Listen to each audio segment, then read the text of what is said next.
Now, for someone like me on a budget, I use ChatGPT to help complete the editing process of my podcast shows.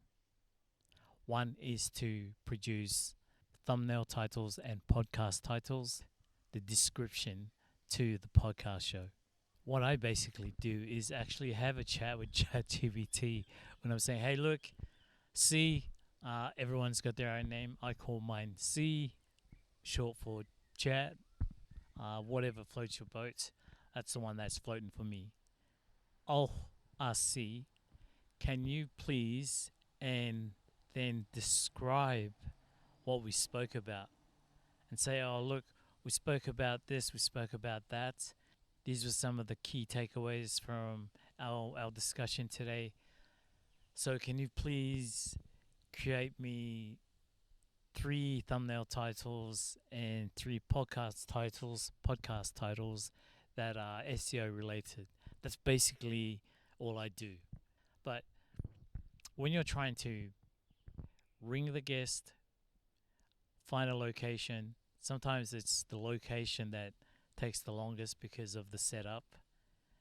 Set up the set up the phones for shooting, setting up the scenery with the table, and then trying to make it all tie in together as best as I can, and to also not hold up my guests too long because at that very moment, that very hour I'm with them, or if it's 30 minutes, I'm so grateful for that opportunity that they jumped on to share their story with me, where I get to also then share the story with you.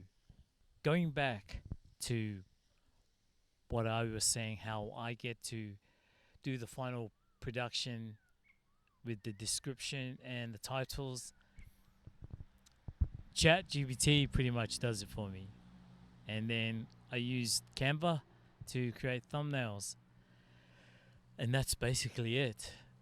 But I thought I'd quickly jump on here and share some of the things that some of the things that I do to produce these shows. And it's not always easy. There are days where I have to do the editing and that, and trying to tie everything together, and then realizing like, oh man, I'm running out of time, and everything is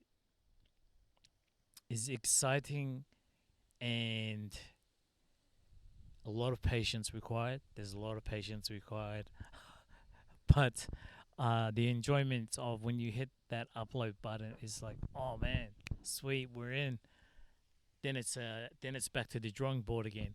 It's trying to reach out to guests so that they can jump on and share their story. And the question was asked in the start of the year when I kicked back into gear of why I do these podcast shows. And it was because it was raising awareness of mental health for with the men's groups that were out there. And I just wanted to try give them promote those men's groups. But then everything also led to other local charities that were making a huge impact in the community. These are just some of the things that I do currently. But look, I just had to jump on here and just share a little bit about what the journey has been like and why I still keep continuing to push through. Like if I don't have a guest, then I try and fill in. And then once I do get my guests and that lined up, it's to make sure and ensure that I'm not taking up too much of their time. Time is like currency. Once it's spent, you can never get it back. So yeah, just a couple things just to share with you and let you know. That's kind of what I do when it comes to editing my podcast shows. The use of C, and I just kind of have a chat with C and just tell him, oh, this is what we spoke about, and just create me a couple of titles, create me a description, create me a description post for Facebook, and then one for the community post for YouTube. So, on that note, I thought I'd leave you with something like this.